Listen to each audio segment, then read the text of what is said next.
जी जी referee very good.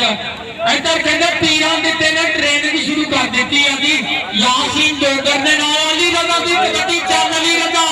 चल बब्बर शेरा तेनू रब दिया रखा अगे चार जाफी दे दे केदे नाल हुंदी है टक्कर ए राणा जमान पीरी ए उस्ताद भांडियां देवता नाल इदा बेला सजिया ही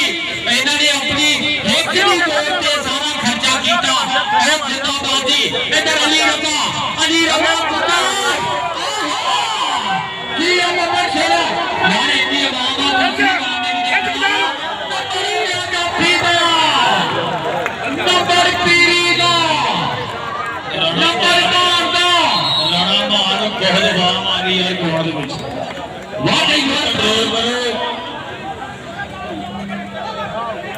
राणा अफजल गफार लाहौर टैम वालिया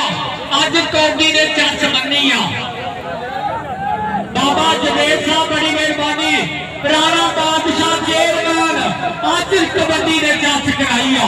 अज राणा एहसान राणा आमर राणा जुल्फकार घोड़े वाले के लखते जिगर अज चर्च बन्नी आ ग्राउंड से खाली कराओ इंजी दुनिया बाहर आ इंजी ग्राउंड मेहरबानी ग्राउंड खाली कराओ इंतजामिया इंटरनेशनल रेफरी इंटरनेशनल प्लेयर आया मेहरबानी स्पोर्ट्समैनशिप का मुजाहरा किया जाए। आज जुमा छड्ड के अगले जुमे 38 डोगरा वाली दे चारों क्लबों के दरमियान तगड़ी टक्कर हो रही है जिहदे विच 37 गन्ना बोल 45 ते 38 दी टीमां हिस्सा लैणगीआं जी इंशाअल्लाह। और इस चौथे दिन राणा कबड्डी क्लब 33 चक वाले ने 65 किलो वजन का टूर्नामेंट 30,000 नाम हर टीम एक ओपन पॉइंट दसो जी पॉइंट जो वाम बार कट के फेरी कबड्डी पाओ